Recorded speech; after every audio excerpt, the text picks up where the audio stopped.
if you could do it all over again, you would? Oh, without a doubt. But you asked me that question, 5, 10, 15 years, I might have a different answer.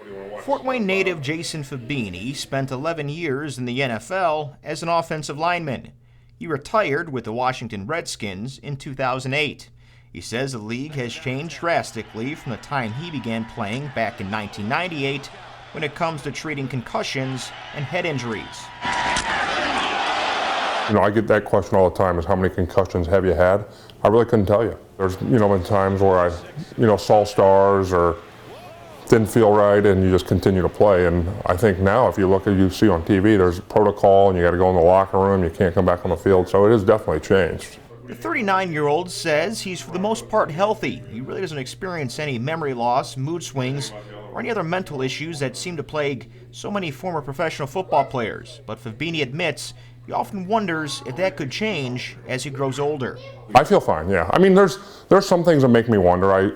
Sometimes I forget where I left my keys or my cell phone, and my kids are like, "Oh, Dad, you're always misplaced and stuff." But, nothing that I would say is alarming to me right now. But I don't know what I could say 10, 15, or 20 years from now. Now, it's the uncertainty of what the future may hold that can be so troubling. CTE, or chronic traumatic encephalopathy, is a brain disorder believed to be brought on from repeated head injuries. It's been found in several ex-players, including former All-Pro linebacker Junior Seau, who took his own life in May of 2012. Jason Fabini says he would be open to being examined for the condition. They have a test at UCLA that I think 10 or 15 former players went and got tested to see if they have CTE, and that's one thing that I think I would like to do if it was available to me. And I think it's going to become more available to more players as time goes on. The game of football is still a major part of Fabini's life. He's a volunteer assistant at his alma mater, Bishop Dwenger, as well as St. Charles.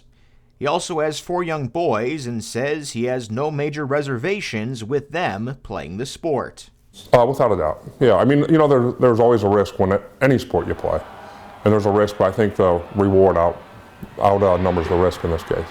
As for the future of the sport he loves, Fabini says without question, player safety is finally on the forefront to help ensure the game's integrity and sustainability. It's great for a safer game, and I remember when I played offensive line, the defensive line, there was always something about the cut blocks, and they tried to eliminate those, and it kind of changed the way you could run the football in the NFL. And now, with these blocks, with these new rules on the targeting and the helmet to helmet, I think it's going to change the game. I think it's not as going to be a violent game as we, used to seeing. I think the Broncos are going to win too. Randy Zemnick, WFFT Local News, First at 10.